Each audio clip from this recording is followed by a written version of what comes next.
আসসালামু আলাইকুম। সিফাত learning academy চ্যানেলের পক্ষ থেকে আপনাদের সবাইকে স্বাগতম। আজকের এই আয়োজনে আমরা ষাটলিপির যুক্ত আচরসমূহ সম্পর্কে শিখব। আজকের এই আয়োজনটি আপনাদের জন্য খুবই গুরুত্বপূর্ণ। আপনারা যারা ষাটলিপি প্রতিযোগিতামূলক পরীক্ষায় অংশ নিচ্ছেন তাদের জন্য খুবই গুরুত্বপূর্ণ। তাই আপনাদের উচিত হবে শুরু থেকে শেষ পর্যন্ত ভিডিওটি দেখা। যেহেতু যুক্ত আচর, তাই আপনারা একটু কঠিন মনে হলেও মনোযোগ দিয়ে ভিডিওটি দেখবেন, যাতে দেখতে দেখতে আচরসমূহ মুখস্থ হয়ে যায়। তাই আশা করছি সাথেই থাকবেন এবং মনোযোগ দিয়ে ভিডিওটি দেখবেন। তো প্রিয় শিক্ষার্থীবৃন্দ, আমরা যুক্ত আচরসমূহের প্রথম বর্ণটি হচ্ছে নদ, নদহ, নড, নট।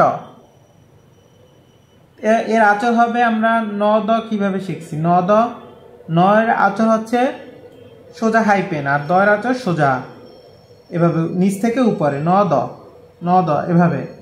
নয়ের আচর একটা হাইপেন, দয়ের আচর হবে নিচ থেকে উপরে, নদ, ন দ, নদ। এভাবে বেশি বেশি প্র্যাকটিস করবেন। নদ, নয়ের আচর একটা সোজা হাইপেন, টান দিবেন সোজা, আর দ হবে নিচ থেকে উপরে, এভাবে যুক্তপূর্ণ একসাথে লিখবেন। নদ, নদ, নদ, নড একই উচ্চারণ। তো নটয়ের আচর হবে, এখন নয়ের আচর সোজা টান হাইপেনের মতো, আর টয়ের আচর আমরা শিখছিলাম 3 ভাগের 2 ভাগ, নট একটু ছোট করে, নট। তো এইভাবে আমরা নট, নড প্র্যাকটিস করব। Not, not, not, not.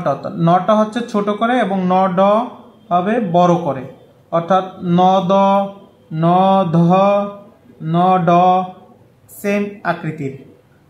বেশি বেশি প্র্যাকটিস করবেন। পরীক্ষাতে যুক্ত বর্ণগুলো খুবই কঠিন। আপনারা যারা যুক্ত বর্ণগুলো লিখতে পারেন না, খুবই মনোযোগ দিয়ে আজকের ভিডিওটি ক্লাসটি করবেন।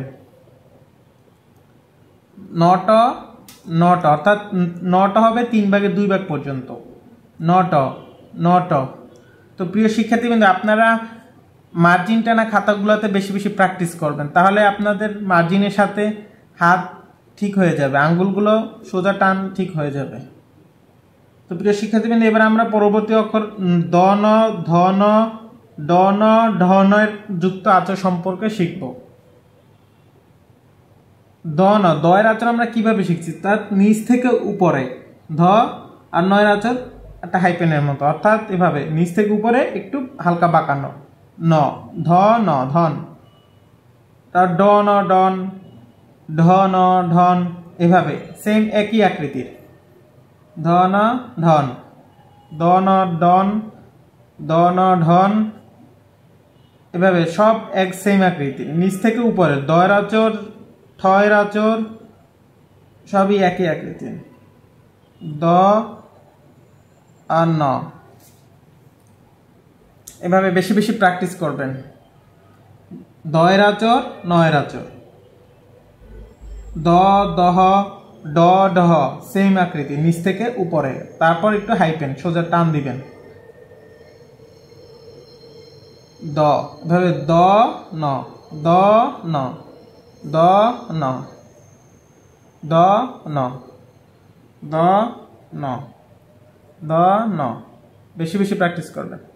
তো এবার আমরা আসি মদ, মদ, মড, মঢ এর আচর শিখব। ময়ের আচর আমরা কিভাবে শিখছিলাম, অর্থাৎ নয়ের চেয়ে একটু বড় একটা সোজা সরল রেখা, ম সোজা টান, আর দ হচ্ছে নিচ থেকে উপরে, মদ, ম, ধ, মদ। ম সোজা সরল রেখার বরাবর টান দিবেন সোজা, আর দয়ের আচর হবে নিচ থেকে উপরে 3 ভাগের 3 ভাগ, অর্থাৎ ম, দ, মদ। ময়ের আচর, দয়ের আচর, মদ। তো মদ দিয়ে আমরা সোজা টান বোঝাবো, আর দ দিয়ে আমরা দ, দহ, ড, ডহ এর আচর বুঝতে পারবো। তো যুক্ত আচর সমূহ কিন্তু একটু কঠিন আছে, তো আপনারা বেশি বেশি প্র্যাকটিস করলে আচরসমূহ হাতে এসে যাবে। মদ মদ, এভাবে বেশি বেশি প্র্যাকটিস করবেন এবং আচরসমূহ মুখে বলবেন এবং হাতে প্র্যাকটিস করবেন। মদ মদ মদ। তো এবার আমরা আসি ডম দম ধম ঢম, এর আচর আমরা শিখব। তো আমরা ড এর আচর শিখছি নিচ থেকে উপরে 3 ভাগে 3 ভাগ। তারপর আমরা ম এর আচর সোজা টান শিখছি, তাহলে ধ ম, নিচ থেকে উপর 3 ভাগে 3 ভাগ, আর ম এর আচর সোজা সরলরেখা, এভাবে ধ ম ধম। তারপর ড ম ডম, সেম আকৃতির, নিচ থেকে উপরে, তারপর সোজা বরাবর ম এর আচর শিখবেন। তাহলে একভাবে হবে দ ম ডম, দ ম দম, সেম আকৃতির। নিচ থেকে উপরে দ ম ধম, দ ম দম, ড ম ঢম, ড ম ঢম। তাহলে দ ম দম, সেম আকৃতির। এভাবে বেশি বেশি আপনারা প্র্যাকটিস করবেন। তো এবার আমরা শিখব নত এবং নট যুক্ত আচরসমূহ। তো আমরা নয়ের আচর কিভাবে শিখছিলাম? নয়ের আচর হবে সোজা একটি হাইপেনের মতো, আর ট এর আচর হবে 3 ভাগের 2 ভাগ, এভাবে ন ট, ন ত ন ট, একই আকৃতির। ন ট ন ট ন ট, এরকমের সেম আকৃতির। ন ট ন ট ন ট, এভাবে ন ত ন ট মুখে বারবার উচ্চারণ করবেন এবং বেশি বেশি প্র্যাকটিস করবেন। ন ট ন ট ন ট ন ট, একটা হচ্ছে ন ত, আর একটা হচ্ছে ন ট, ন ত ন ট, ন ত ন ট, এভাবে বেশি বেশি প্র্যাকটিস করবেন। ন ত ন ট, ন ত ন ট, সেম একইভাবে। প্রিয় শিক্ষার্থীবৃন্দ, এবার আমরা ত ন ট ন এর আচর শিখব। ত ন এর আচর কিভাবে হবে? ট এর আচর হবে 3 ভাগের 2 ভাগ ট, আর ন এর আচর হবে সোজা হাইপেনের মতো, 3 ভাগের 1 ভাগ দিলেই হবে। অর্থাৎ ট এর আচর হবে 3 ভাগের 2 ভাগ, ন এর আচর হবে সোজা একটা হাইপেন, ট ন, ট ন, ট ন, ত ন, ত ন, ত ন, ট ন, ত ন, ট ন, এভাবে মুখে উচ্চারণ করবেন বেশি বেশি এবং বেশি বেশি খুব দ্রুত প্র্যাকটিস করবেন। শর্টহ্যান্ড যত দ্রুত প্র্যাকটিস করবেন, আপনি সার্টিফি ডিকটেশন যখন দিবে তখন আপনি খুব তাড়াতাড়ি যুক্ত বর্ণ বা শ্রুতি লিখন ডিকটেশনগুলো ধরতে পারবেন। ত ন এভাবে মুখ বেশি বেশি বলবেন।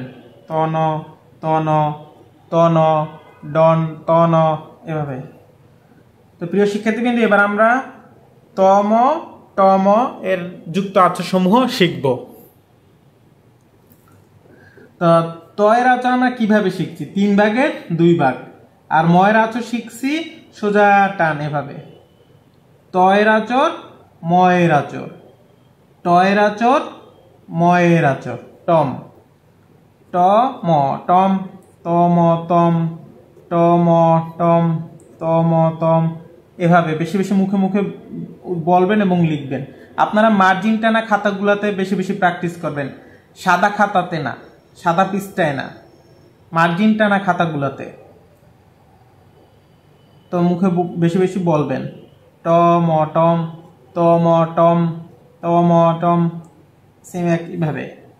তো প্রিয় শিক্ষার্থীবৃন্দ, এবার আমরা ম ত এবং ম ট এর যুক্ত আচরসমূহ সম্পর্কে শিখব। তো ম এর আচর আমরা শিখছি একটা সোজা সরল রেখা, আর ত বা ট এর আচর হবে 3 ভাগের 2 ভাগ, ম ট মট, ম ত মত, ম ত ম ট, তাহলে ম ত ম ট, সেম একইভাবে। ময়ের আঁচড় সোজা সরলরেখা, টয়ের আঁচড় 3 ভাগের 2 ভাগ। ময়ের আঁচড় সোজা সরলরেখা, টয়ের আঁচড় 3 ভাগের 2 ভাগ। ম ট। তো প্রিয় শিক্ষার্থীবৃন্দ, এখন আমরা ম ন এবং ন ম এর আঁচড় সমূহ শিখব। ময়ের আঁচড় কিভাবে শিখছি? সোজা একটি সরলরেখা, আর নয়ের আঁচড় একটি সোজা হাইপেন, তাহলে সোজা একটা সরলরেখা হবে ম ন মন। তাহলে ম ন যদি অনেক বড় একটি সরলরেখা টান দেওয়া হয় তাহলে আপনি বুঝতে পারবেন এখানে ময়ের আঁচড়ও আছে, নয়ের আঁচড়ও আছে। তো ম ন মন, ম ন মন, ম ন মন, ম ন মন। একইভাবে আপনারা আঁচড় সমূহ শিখবেন এবং মুখে বারবার প্র্যাকটিস করবেন। ম ন মন, ম ন মন, ম ন মন, ম ন মন, ন ম নম। এভাবে সোজা একটা সরলরেখা টান হবে। অর্থাৎ আপনি যদি আঁচড়টা যদি বড় সরলরেখা হয় তাহলে আপনি বুঝতে পারবেন এখানে ময়ের আঁচড়ও আছে, সেম নয়ের আঁচড়ও আছে, অর্থাৎ যুক্ত বর্ণ হবে ম ন অথবা ন ম। তো এবার আমরা অং বা উমগয়ের আঁচড় যদি থাকে তাহলে যুক্ত বর্ণের আঁচড় সমূহ কি হবে সেটা এবার আমরা শিখব।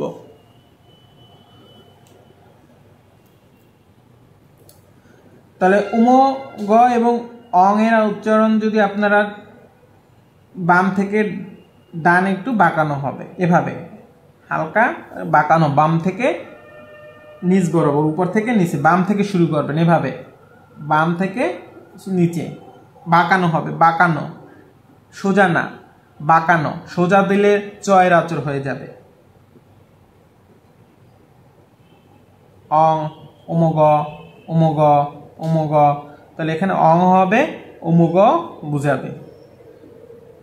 অং, অং, উমগ, উমগ, অং, অং।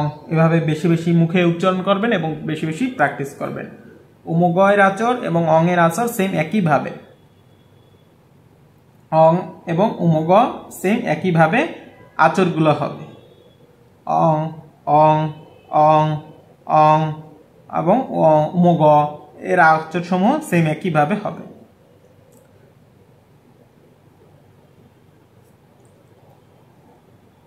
সেম একইভাবে উমক এর আঁচড়টাও সেম একইভাবে হলো উমক, অর্থাৎ বাম থেকে নিচ, নিচ বরাবর, বাম থেকে নিচে হালকা বাঁকানো। উমক,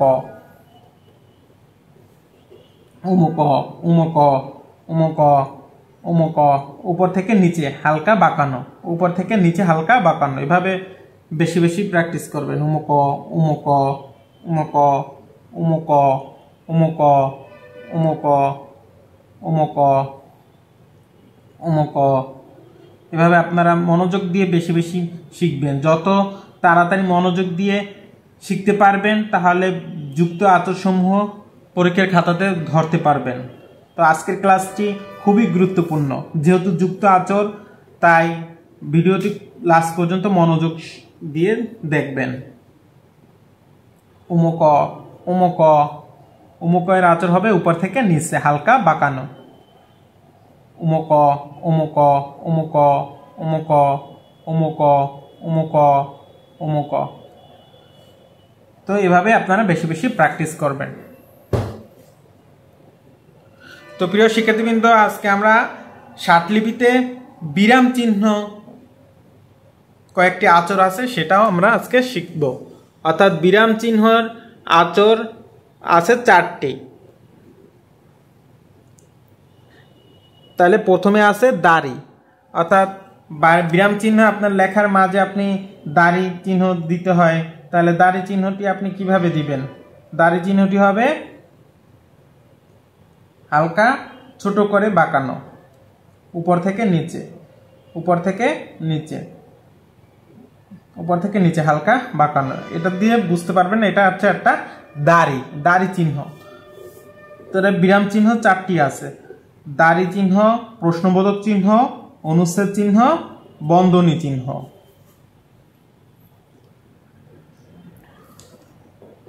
প্রিয় শিক্ষার্থীবৃন্দ, তাহলে আমরা দাড়ি চিহ্নের আঁচড় শিখতেছিলাম। দাড়ি চিহ্ন উপর থেকে নিচে, উপর থেকে নিচে হালকা বাঁকানো হবে। এভাবে থাকলে আপনারা বুঝবেন এটা দাড়ি চিহ্ন, দাড়ি, উপর থেকে নিচে হালকা বাঁকানো। এভাবে বেশি বেশি প্র্যাকটিস করবেন। তো এবার আমরা আসি প্রশ্নবোধক বিরাম চিহ্নের আঁচড়টা কিভাবে দেয় সেটা শিখব। প্রশ্নবোধক,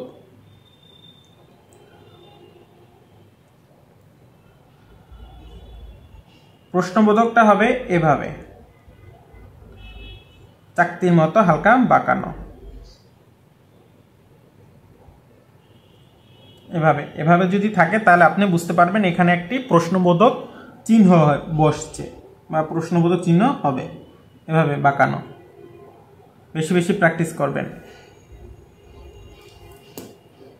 মনোযোগ দিয়ে আজকের ক্লাসটি দেখবেন, তা না হলে বুঝতে পারবেন না।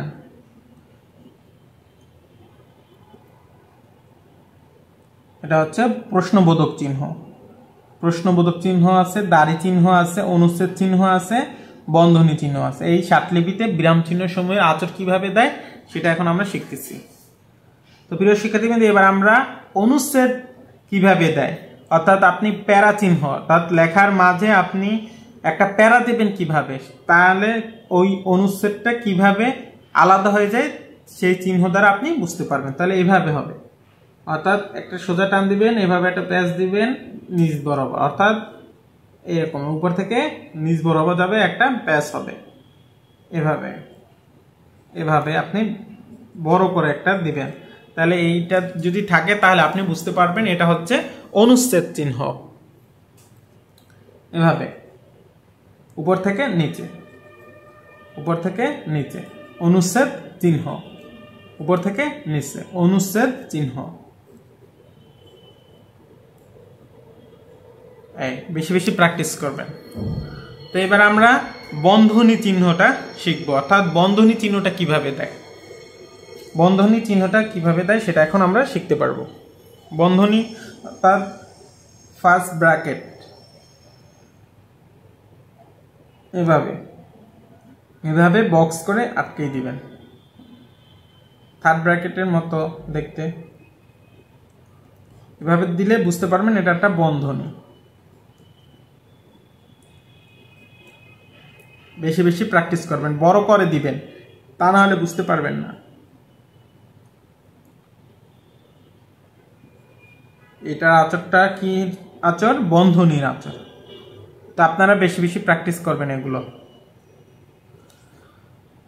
তো প্রিয় শিক্ষার্থীবৃন্দ, আপনারা যারা ষাটলিপি প্রতিযোগিতামূলক পরীক্ষা অংশ নিচ্ছেন তাদের জন্য আজকের ভিডিওটি খুবই গুরুত্বপূর্ণ। তাই একটু কঠিন মনে হলেও আপনারা মনোযোগ সহকারে শিখতে পারছেন। তা আপনারা বাসায় বসে প্রতিদিন বেশি বেশি যুক্ত আঁচড়সমূহ এবং ষাটলিপির বিরাম চিহ্নের আঁচড়সমূহ মনোযোগ দিয়ে বেশি বেশি প্র্যাকটিস করবেন। তাহলে আজকে আমরা পার্ট 4-এর যুক্ত আঁচড়সমূহ এবং বিরাম চিহ্নের আঁচড়সমূহ সম্পর্কে শিখতে পারছি। তো আপনারা বাসায় বসে এগুলোর আঁচড়সমূহ বেশি বেশি প্র্যাকটিস করবেন। তো আরেকটা কথা সবাই মনে রাখবেন, আপনারা শর্টহ্যান্ড শিখে ষাটলিপিতে চাকরি নিতে চাইলে, সরকারি চাকরি পেতে চাইলে অবশ্যই বেশি বেশি প্র্যাকটিস করবেন। লাস্ট একটি কথাই বলতে চাই, আপনারা যারা এখনো সাবস্ক্রাইব করেননি চ্যানেলটি, সিফাত লার্নিং একাডেমি চ্যানেলটি অবশ্যই সাবস্ক্রাইব করবেন এবং প্রতিনিয়ত নতুন নতুন ভিডিও পেতে অবশ্যই লাইক, কমেন্টস, শেয়ার এবং সাবস্ক্রাইব করে সাথে থাকবেন। তো আপনারা সবাই ভালো থাকবেন। আল্লাহ হাফেজ। আসসালামু আলাইকুম।